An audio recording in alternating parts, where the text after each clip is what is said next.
Hi everyone, welcome to SAMA, a program which invites an expert each week to discuss a topic from their area of expertise. This week we're delighted to have Kristine Ovsepian as our guest expert to teach us how to rejuvenate our mind, body and souls. Are you tired of feeling anxious, stressed, overwhelmed or lost? Well, I am. Are you feeling like you are constantly swimming against the tide? The mind is such a powerful tool that you can transform your health either in a positive or a negative way using your mind. Don't let your past negative programming determine your outlook on life. Kristine can help you take your power back and achieve your goals and dreams. Kristine is a gifted spiritual counselor, hypnotherapist, and the best-selling author of Living Through Choice, Transform Fears to Love. Isn't that wonderful? As a certified life coach and clinical hypnotherapist for close to a decade, are you really that old? No way. She's been working with Grammy-winning award-winning artists, actors, models, and many others who are ready to transform their lives. Kristine will give you hope, love, and healing on all levels. It's physical, mental, emotional, and spiritual. Welcome to our show, Kristine. It's fantastic to have you with us. Thank you so much for having me. What got you first interested in hypnotherapy, and what made you decide to become a life coach? Sure. Well, it wasn't that I was interested. It's just that it was divine guidance that I got into hypnotherapy, because up until about over 10 years ago, I was in accounting, and my life was just deteriorating because of my emotions. So my mind was truly in a sense, if I could call it, destroying my body, because I was just so miserable and so unfulfilled with life.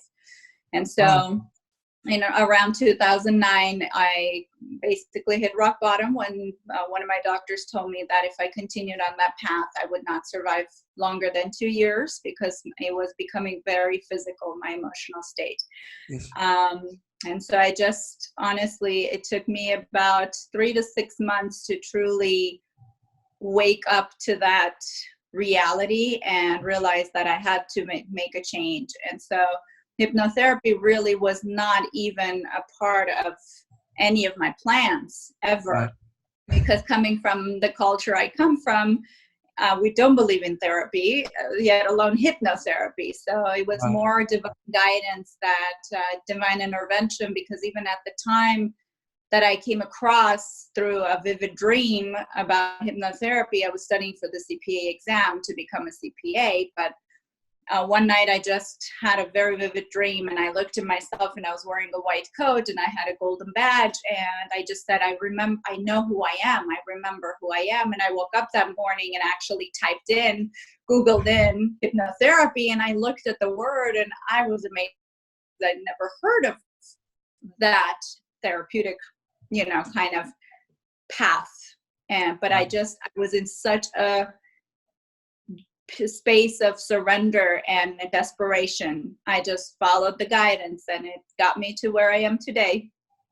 By diet, you're talking about not only things that you're eating, but your overall diet, as in things your spirit is fueling off. And so your body was almost like in self-destruct mode at that time, 10 years ago. Yeah.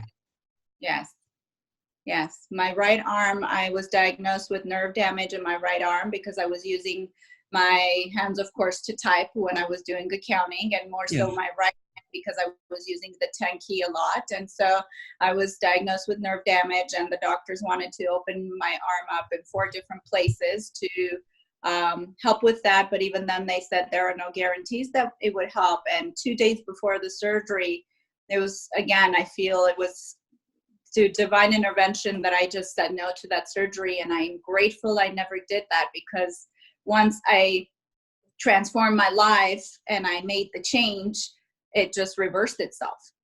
Now my hand works perfectly fine. That's fantastic. It's the power of the mind. It can create and destroy. Right. From what you described, the mind has got an incredibly powerful role, not just in thoughts, but in our physical realm as well. Mm-hmm. I don't think many people would would realize this. They'll be thinking, well, if it's physical, it's born from a physical source rather than from the mind. Yeah. And how can people then turn things around so that they're not so self-destructive? What sort of things can they do? So the first step would be really understanding that we do have a choice. And that is why I really titled my book, Living Through Choice, realizing that we do have a choice to make a change. We do have a choice if we choose to be in fear or in love. And because we have a choice, it's about really understanding how the mind works in the first place. And understanding that our willpower is on the conscious level, but our conscious mind is only 12% of our mind power, while our subconscious is 88% of our mind power. And so understanding that anything, and I describe it in the simplest ways, like a computer, that our mind, in order for us to make a change, just like a computer, you can't just delete the shortcuts from the desktop and expect the changes to be permanent, right? You must really go into the hard drive, into the core of the computer to delete, whether it's a software you don't want or information you don't want, whatever it is, you need to delete it from, or to make a change or edit it from the core for the changes to come. And that is why hypnotherapy works in such powerful ways, because it's healing the individual from the core, from a subconscious level, which is where the programming really is. All the as the ego, the left brain logic would label it good or bad, positive or negative, is all on the subconscious level. Kristine, when you got ill, why did you think that it was sourced from the brain? Why did you think that hypnotherapy would help? Did you have a hypnotherapy session and see the results at that time? Absolutely. Okay. Well, I did not know that it was mind that was doing that to my body until that intervention, that dream, and I realized, okay, I'm going to read about this. I'm going to teach myself whatever I can. And then I found actually the school that I went to, HMI, I found a therapist that went to that school, and I made a promise to myself. I said, okay, I'm going to go and have hypnotherapy, and if it helps me, I'm a believer. And within 2-3 sessions, I was a completely different individual. And within 2 months, I started my program with hypnotherapy and master's in psychology. So I started with both schools at the same time. I didn't even want to, waste any additional time. It was just this knowing, this deep inner knowing that I was on the right path. Okay. So, is there talking just on the physical sense, how can thoughts and feelings affect our physical health on a physical level? Well, of course they do, because mind and body are connected. Yes. And whatever the mind feels and experiences, the body just absorbs and responds to. Just even when so many people, whether in Los Angeles or any part of the world, talk about anxiety, as I always say, the difference between anxiety and excitement is not much of a difference. Because it's just, the difference is the symptoms are the same. The difference is what energy or vibration the word carries. No one ever says, yay, I'm having anxiety, but everybody can say, yay, I'm excited, correct? And so perception has a lot to do with how the body responds. And so if we're stuck in the negative, our body just follows what the mind is telling it, and it just feels what the mind feels. But if we're in the positive, then again, the body follows with. So labeling and shifting perceptions is one of the key ways to really achieve happiness, is to shift the perception from the negative to a positive. So what do you think the root causes are for people feeling anxious, stressed, overwhelmed, or lost? Well, of course, the ego has its ways of constantly keeping us in fight and flight mode, right? Right. And so it constantly creates drama and negativity. But in taking control of that and knowing that we do have power, we do have the ability, because after all, we are spiritual beings having a human experience and not the other way around. Ego is simply the human part of us.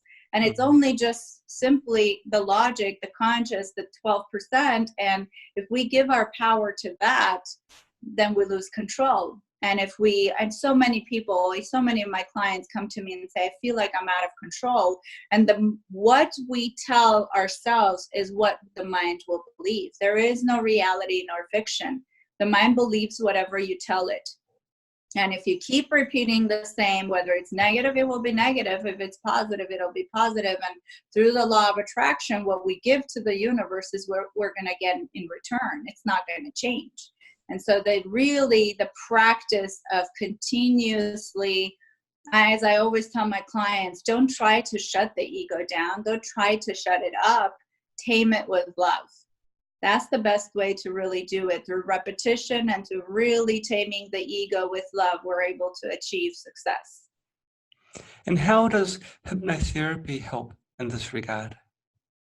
So hypnotherapy helps because in a hypnotic state, of course, we go beyond the beta mind, which is the logic, the ego, and the chatter that is going 100 miles an hour. Yeah. And we tap deeper into the subconscious, which is the alpha, theta, and delta levels. And many times I'm asked the question, can I get stuck in hypnosis? I'm like, do you get stuck going to sleep or waking up? Every single night and every single morning, we go through that process of at night, we bypass the beta and we tap into alpha, theta, and delta levels, the sleep state. And then every morning we go from delta to theta to alpha. And unfortunately, most people end up in the beta mind state.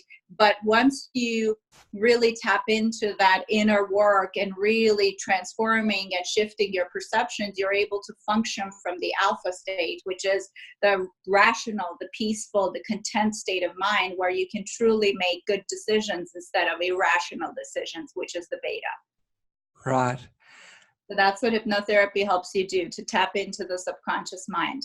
Because once you bypass the beta, which it takes an average, studies show the average individual about 90 seconds to go into alpha state, into a hypnotic state.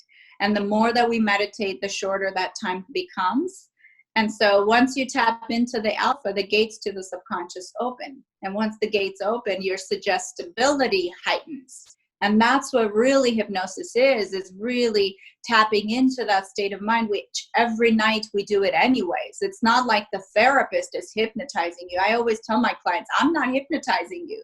All hypnosis is self-hypnosis. All I'm doing is facilitating your healing.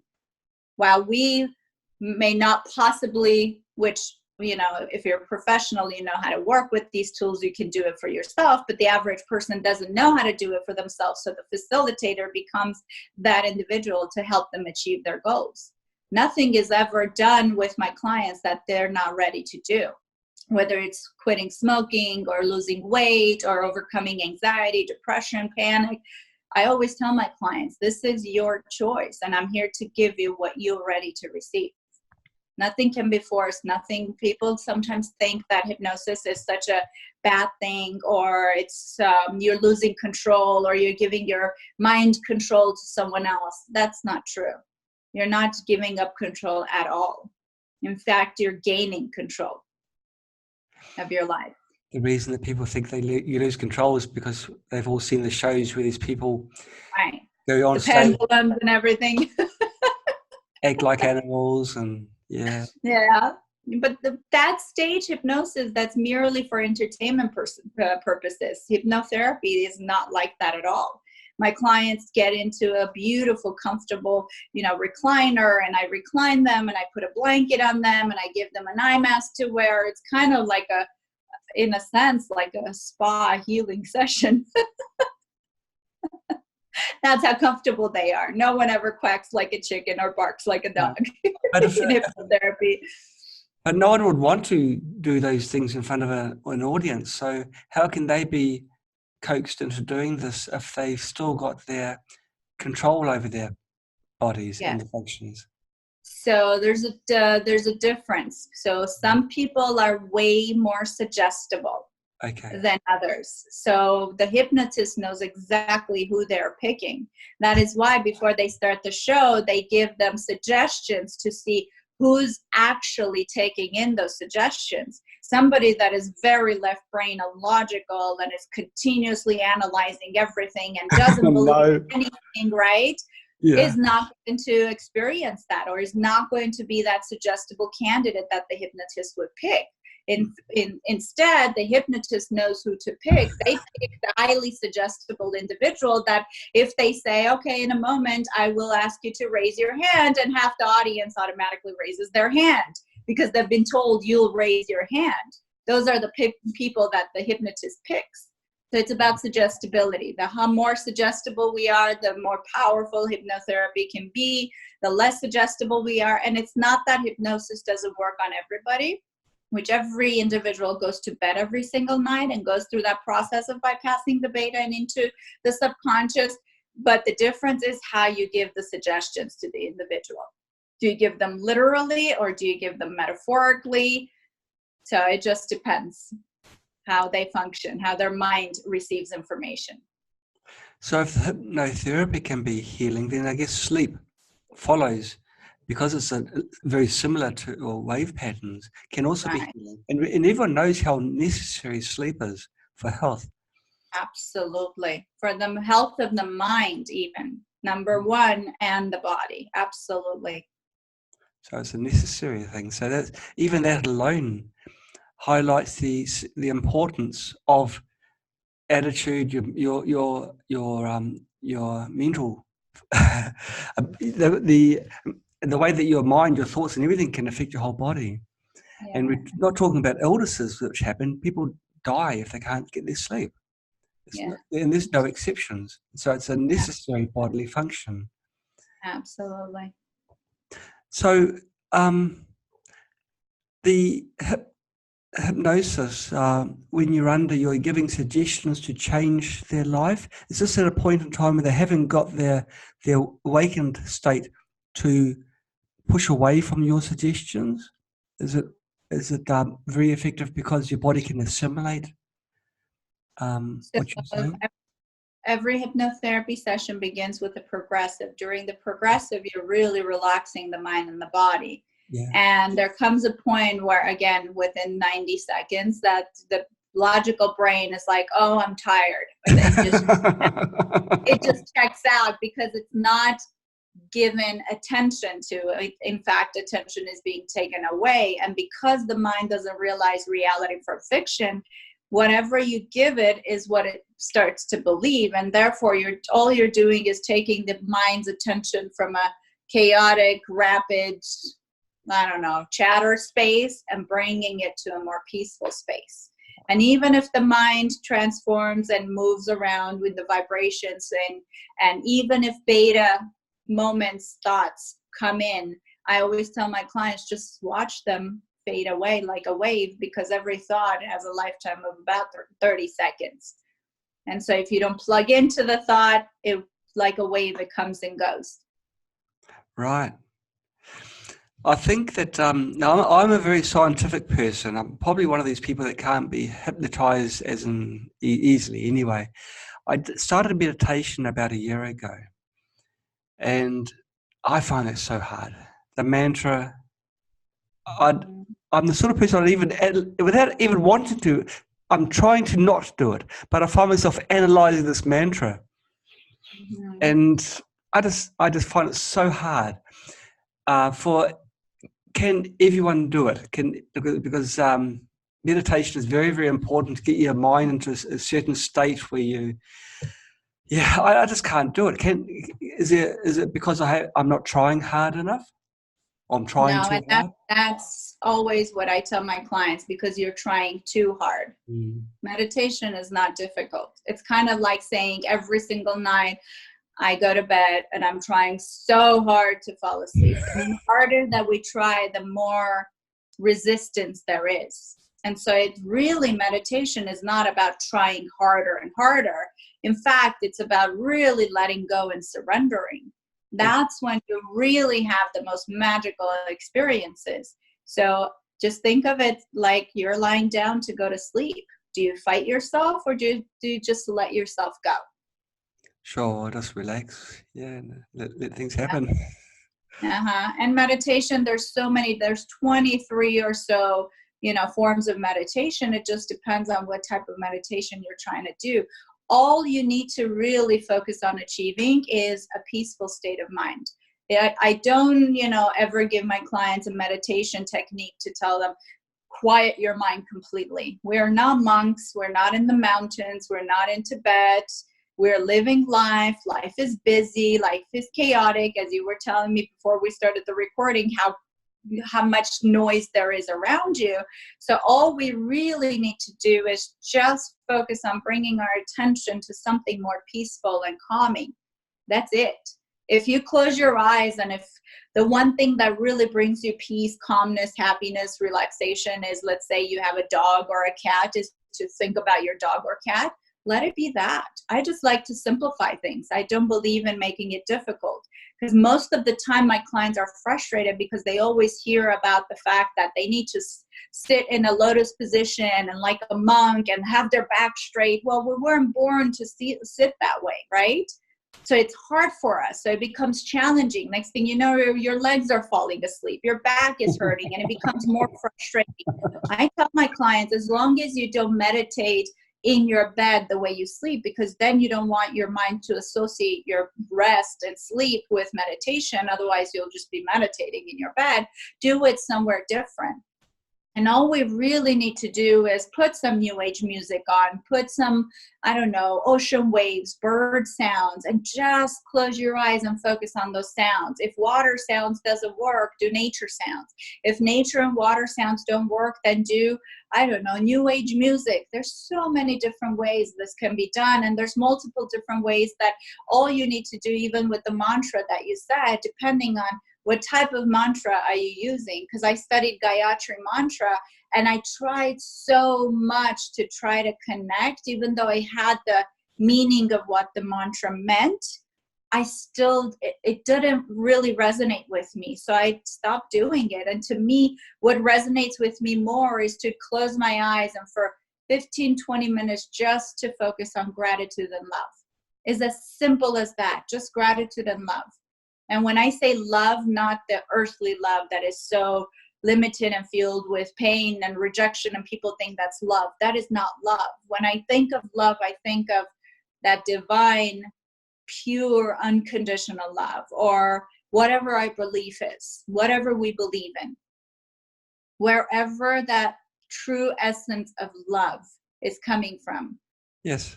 We can just focus on that. Or gratitude, the things we're grateful for, the things we're grateful to have and not have. So many of us forget that, how grateful we need to be for not having certain things, which could be illnesses, this, that. That is also gratitude, to not have those things, right? We always focus on, if I have this, if I have that, if I get this, if I get that. But it's not about that. It's about really being grateful for all the things that we have and don't have, that blesses our life. Gosh. So it's a grey area, it seems, between meditation and hypnosis. Mm-hmm. Mm-hmm. Would you agree with that? Yes. The mind state is similar? Yes, it is. It's not similar. It's the same. It's just with meditation, you're doing this process for yourself. With hypnotherapy, with a professional, and you've talked about the things, while as an individual, and I know we're capable of making changes ourselves, but the average individual does not realize that they actually have that power within themselves. And why hypnotherapy works and why we come in as therapists, as healers, is because it just makes that individual's life a lot easier. Instead of them trying so hard to do it themselves, they go to a professional, and the professional helps them achieve those things. So it basically makes the process easier, instead of working so hard and trying to find, even when I studied hypnotherapy, much of the work that I do today, I didn't learn it in school. I just really, through trial and error in the past 10 years, I've learned what works for me. And, all of my clients, which is why I work with different modalities, and I bring in life coaching into my sessions, and I bring in breath work into my sessions, and I bring in emotional freedom technique into my sessions, or NLP, neuro-linguistic programming. There's just so many beautiful techniques that can truly create this magic, this shift and change in a person's life. Yes, the emotional freedom techniques. We've had Nick's been on. She was on twice actually, talking about such things.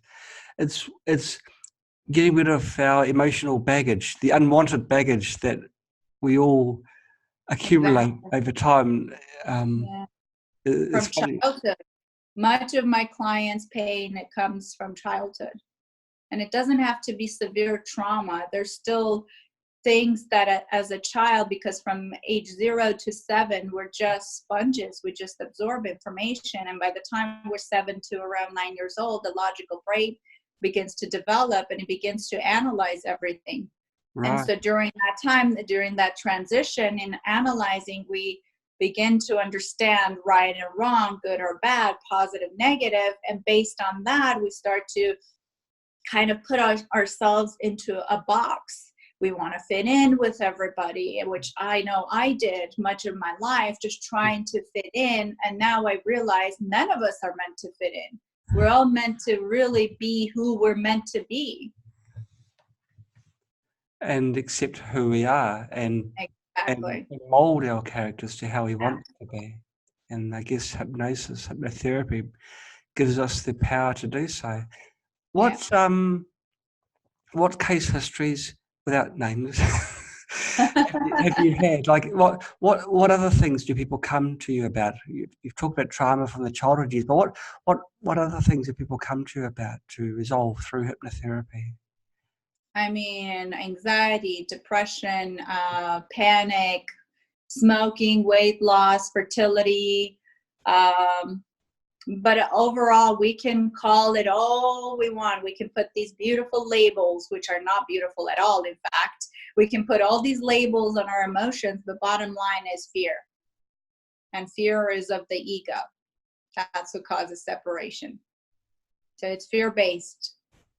Most of our issues are fear-based.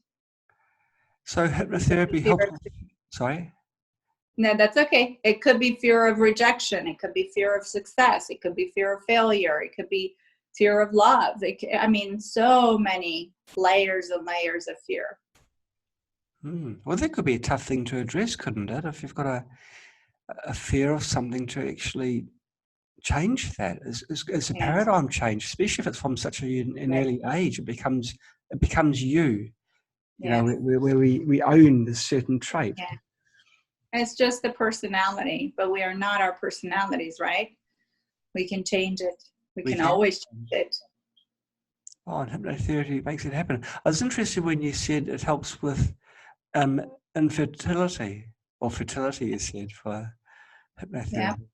It's quite interesting. That's certainly something physical. I was waiting for the physical things, because you had your wrist.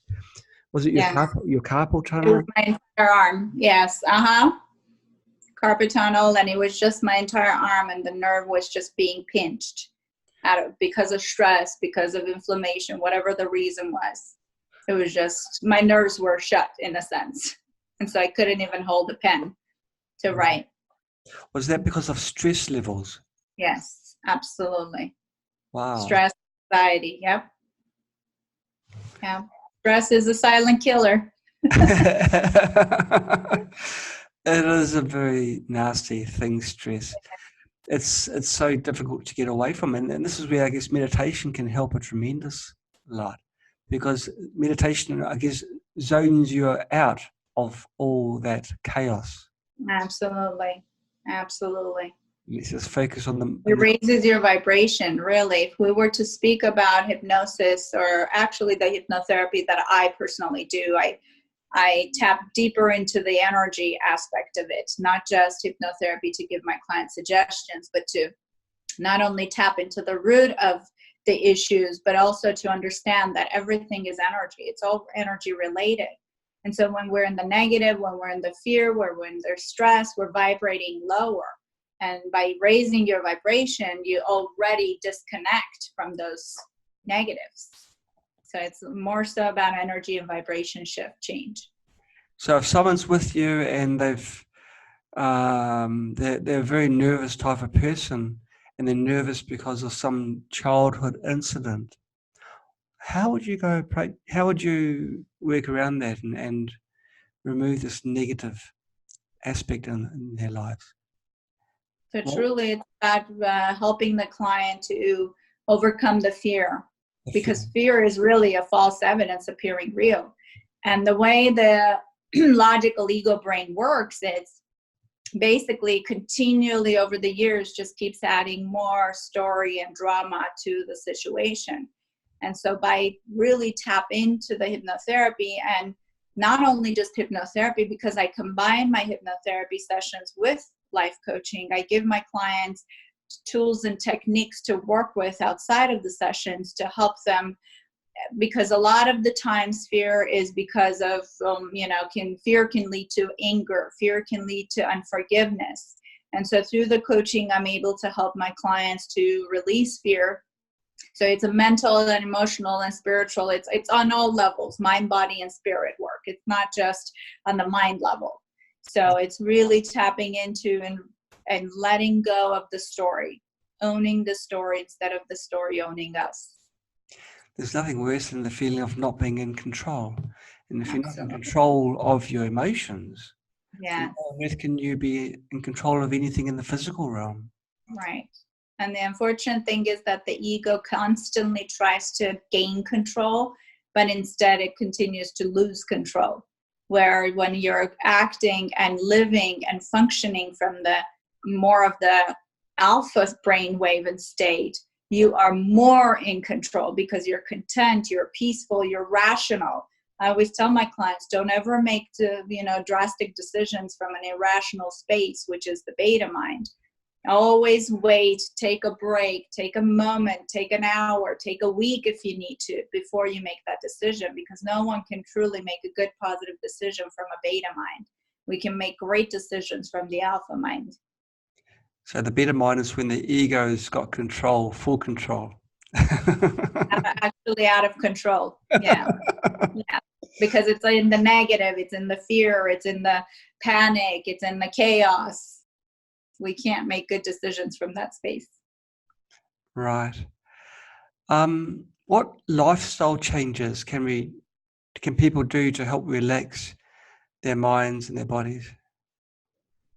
I always tell my clients the work that we can truly achieve is done 2 times in the day. We're highly suggestible, in the morning and in the evening. And really the simplest thing we can do is what we introduce to our mind during those times. In doing positive exercises, positive affirmations in the morning, right when we wake up, within that half hour of the suggestible state, because we're still in that, theta alpha brainwave function. And right before we go to bed, when we're, really starting to doze off, to never introduce negatives. No arguments, no negative TV watching, no negative or news or whatever else it is, or reading a scary book or watching a horror movie. Those are no-nos, because then you introduce that to the mind. Instead, to focus more on ending the day with positive, even if it's writing a affirmation that I'm grateful today was a peaceful day. Just really ending it on a positive note and beginning our day on a positive note as well. So those are 2 ways that the practice of it takes our mind and body about 21 to 30 days on average. So I always tell my clients, don't just do it 1-2 days and say, oh, it didn't work. You need to keep at it, right? We commit to so many things in our lives. Is it that difficult to commit to ourselves? And that's where we understand the importance of self-love, that we must commit to ourselves before we can commit to anything or anyone in our lives, whether it's a job we commit to, or whether it's family or children or animals or friends. How do you commit to others when you can't commit to yourself? True. It's very true. You have a well, I won't call them a patient. I won't call them client. A person that's not very well comes to see you, but it's not necessarily something wrong with them. It's just let's say they're nervous, okay. And how do you put them into a hypnotic state? What are the procedures that you do? Meaning if someone is not really in a bad space in their life, is that what you were asking? Well, I mean, that someone's coming to see you and they've got problems, but they're not sure just what the root cause is. Right. And that's why the cognitive part of the session is spent. My first sessions are always 2 hours long. So we spend a good an hour and 15 minutes or so really tapping deeper into, and when I ask my clients the questions, I always listen into their belief systems, because our belief systems are the intentions of how we live life. Yes. And so I write them down and then I address it with them, and they don't even realize it because it's so unconscious that they repeat those words, those sentences, those affirmations without realizing it is mostly those affirmations that have become their belief system that can really be I don't want to say destroying, that's too strong of a word, but negatively affecting their lives. Right. It's quite a powerful skill that you're describing, where you write down their belief systems. Because if you talk the same language as them, then the focus is more on the information rather than the delivery. Right. So it'll be in a hypnotic state, we're able to, make those changes. Right. Shifting those beliefs from the negative to a positive. Yeah, okay. That's very interesting, because if a person was a staunch Christian, you wouldn't want to be talking too much about other things. Well, I'm born and raised Christian, so yeah. And I'm doing this. I know, but you've got a very open mind, though. And, I do.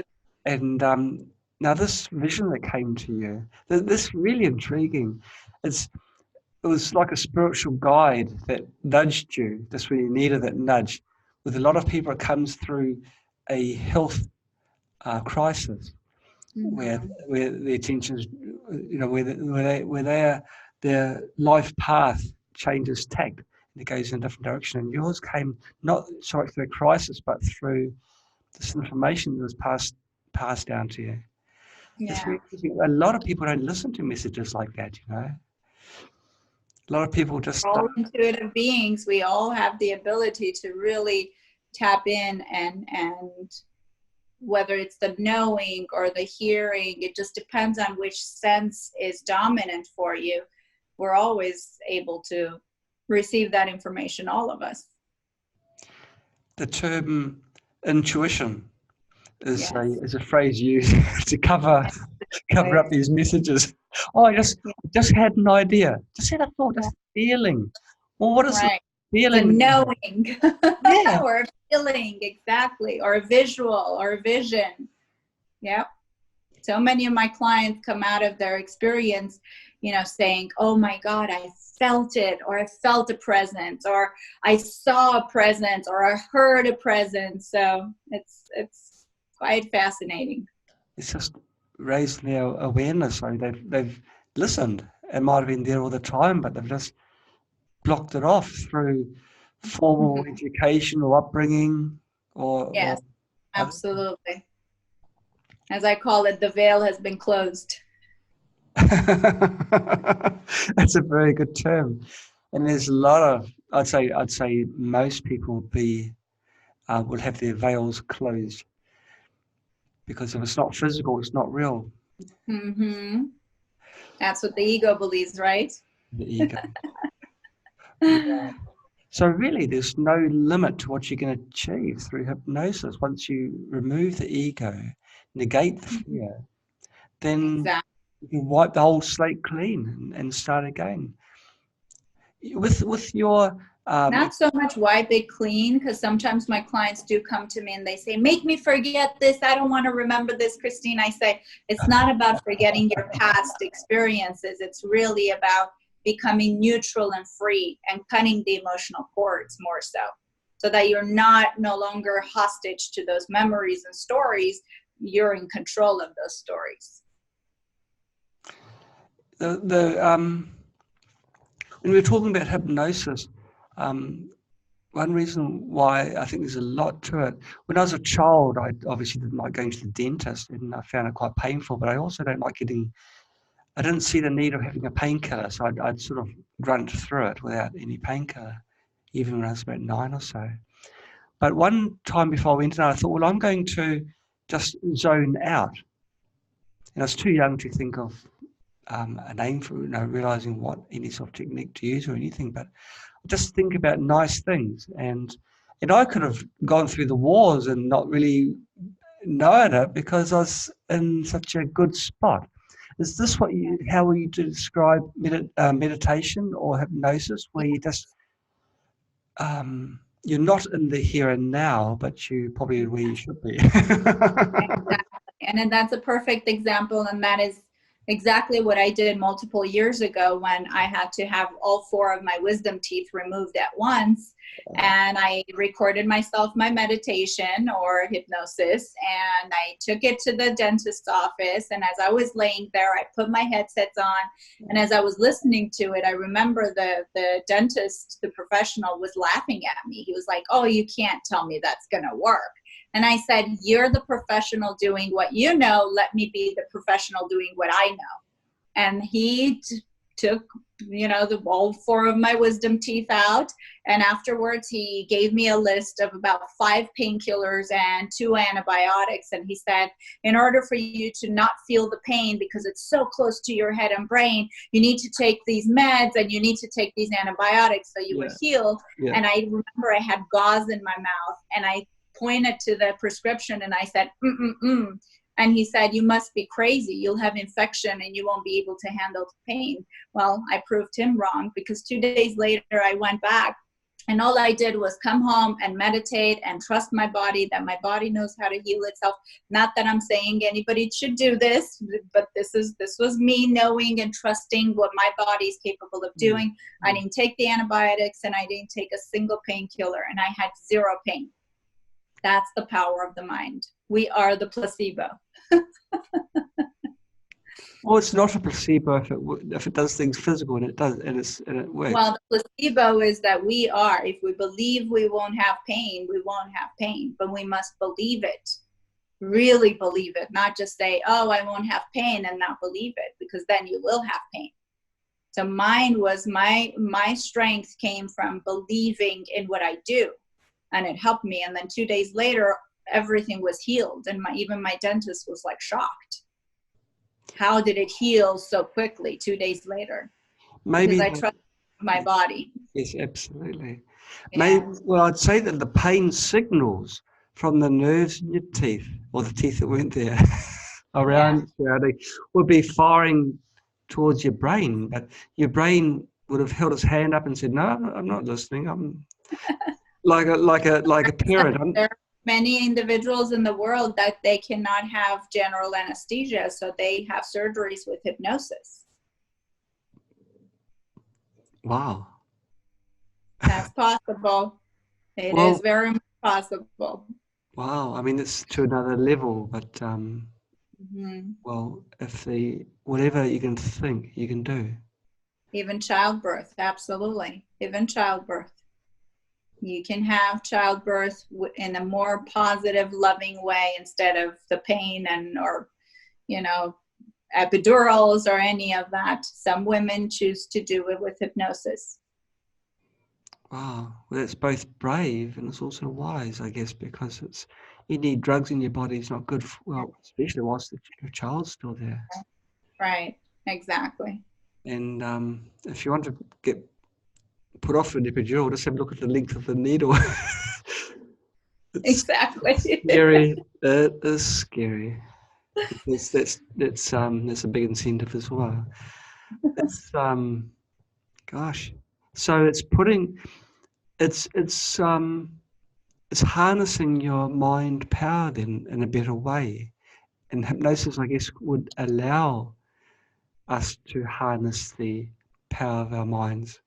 Absolutely. That's exactly what it does.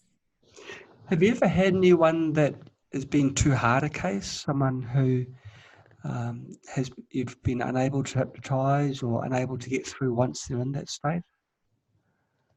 Well, in the past 10 years, out of thousands of my clients, and I always love to be honest, I've had 4 cases, and it was not hypnotherapy. It was past life regression therapy that we were doing.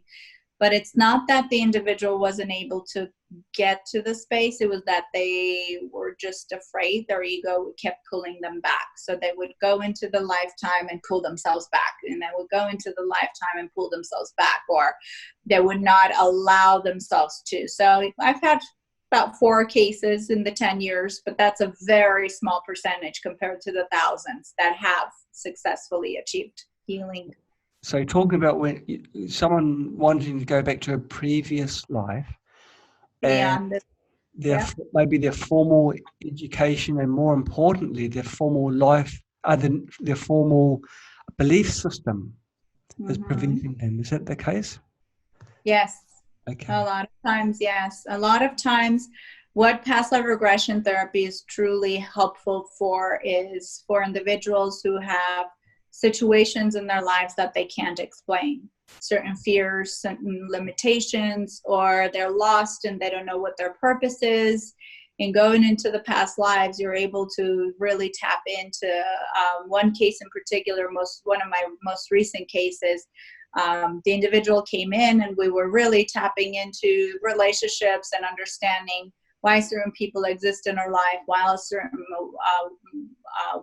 certain situations are present in her life, or she wanted to find out more about her purpose. And one thing that we did not address, that she didn't even think it would be possible, so she didn't address it, but during the past life regression therapy, her subconscious brought it forth that during the therapy, she suddenly witnessed a lifetime where she was in a vehicle and in water and she was drowning. And in that moment, while she was crying, she said, "Oh my God, I understand why I'm so afraid of dark waters." And we didn't even have that as part of our intentions for past life regression, but her subconscious was ready to face that lifetime and heal it. And so she was able to heal that, so that fear lost its power, in a sense, if it's the best way for me to say it. And so you can go back several lifetimes. Oh, many. Wow.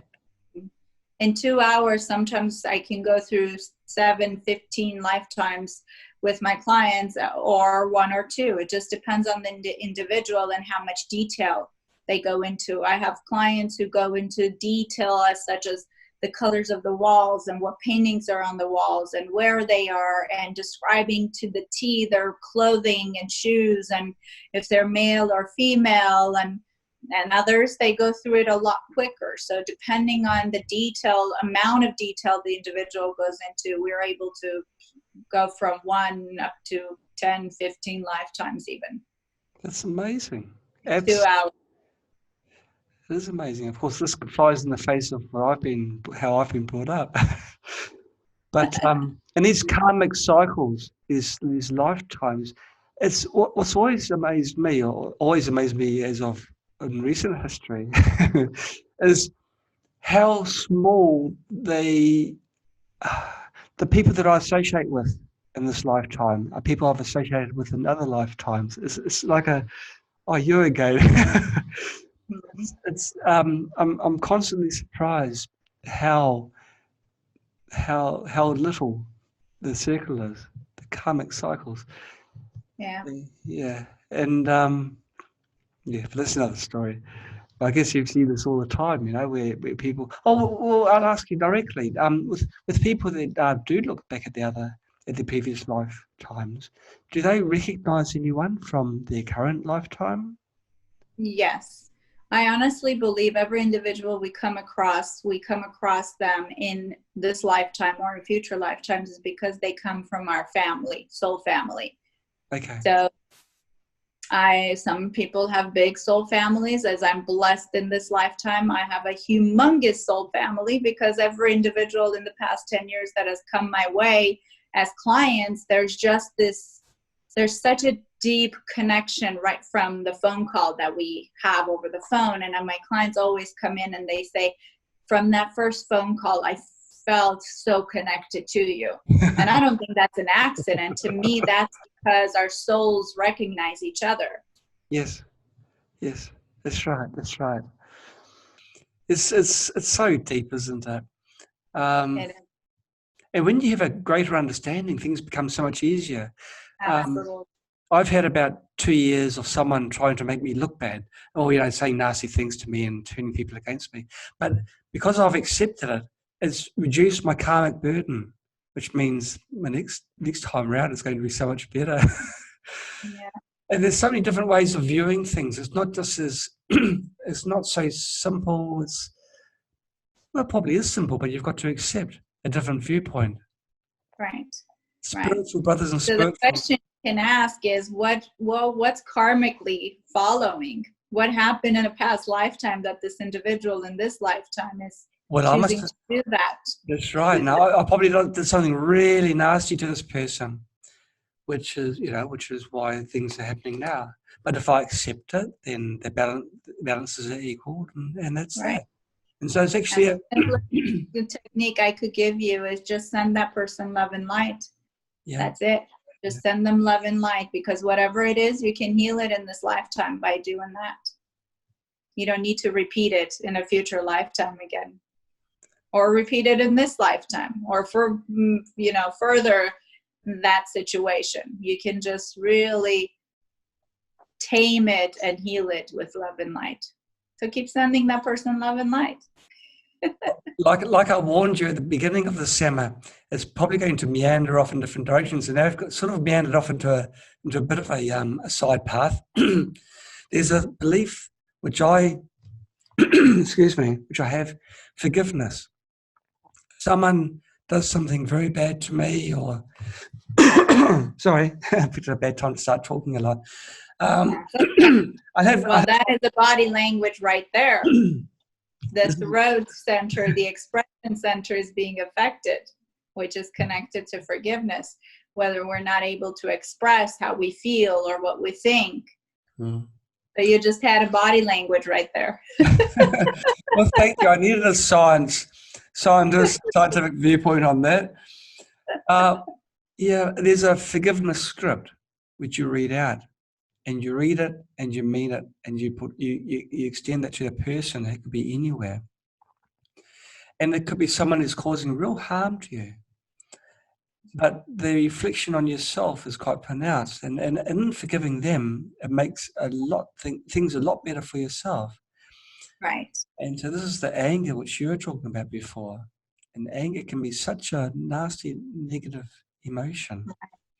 Right. This person's got it in truckloads, but I'm not going to own it, and I forgive them for hating me.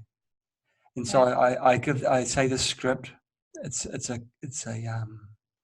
term for it, but it's part of a belief system which I've taken on, which I truly think is real, and it changes things. If you have someone that's attacking you verbally, and then you do this for about a week, then things change. There is a change. And so when you talked in the very early stages of the Sama about fear and anger, and it's a huge negative driving force. If you can bypass those through hypnosis, it's an immensely powerful tool, immensely powerful. Wow, and talking to people that have been about their previous lives, that's incredible. There's a person, there's a couple who've become pregnant from a child that was a dog in their previous life. I know this through temples that we go to, and this one temple helped make this happen. Have you ever had this with people that you've put under meditation and under hypnosis, where they've seen previous lives as animals? Yes, absolutely. Okay. I myself have as well. Yes, that too is possible. They say that dogs are the closest to the human. Was it a dog that you recall? Were you a dog? More of a lion. Wow. Remind I me. do believe, because I have my dog and he's right here next to me. And sometimes I look into my dog's eyes and truly it's like a soul is looking back at you. It's like, I don't know how to explain it. It's just such a beautiful, they're just so pure and wonderful. Carmela said it's usually a wolf that you have in previous life. A wolf and dogs are kind of from the same lineage. So yeah, wolf. Wow, So, wow. well, dogs came from wolves. So That's right. So if you're a lion in the previous life, I guess people would be pretty scared to cross you if you get riled up. Watch it. I was a lion. I've still got part of it still in me. Well, thank you so much for coming on to our show. It's been fantastic having you with us. I'm so happy that we've talked about not just the hypnosis and meditation, but also about when we've been incarnated into other lives. You've never really touched on that on Sama before. right. Never more than one sentence. It's so interesting. So thank you for that. And Thank you for having me. now, before we go, can we just put a positive spin on the Sama? It's always nice Sure. to leave, as you say, end the day on a positive note. Well, let's end the Sama on a positive note. What is something that anyone can do using the techniques that you have learned to improve their lives? Well, there's so many, but I'll just start with, because I always believe in the healing must happen from within. So truly, and I know 99.9% of the population has this issue, is how judgmental and mean we could be to ourselves internally, how we internally abuse ourselves. Yes. And so one thing I'll invite for the listeners to do is start practicing being kinder to the self. Having a more kind, loving relationship within yourself. Great. That's lovely. And just before we go, you've written a book. Do you have that book with you? Yes, I do. It's actually, I have to go get it. Let me go get it. It's okay. It's fine. It's fine. If I'm given free reign during a Sama. Okay, Kristine's back with us. I'm back, and here's my book, Living Through Choice, Transform Fears to Love. And anyone can find it from Amazon and Barnes & Noble online. And I'm actually currently working on putting it on Audible, so people can listen to it as well, because I know at least Los Angeles, people are so busy, no one has the time to physically pick up a book and read it. So more people are doing Audible books, including myself. Yeah, it's the way life is now, isn't it? Everything's in short snippets. And reading, gosh, I love reading too. Yes, I do too. I still am very much connected to the physical, but if we don't have the time, Audible is the way to go. Well, thank you so much again for your time. It's been fantastic. Thank you for having me.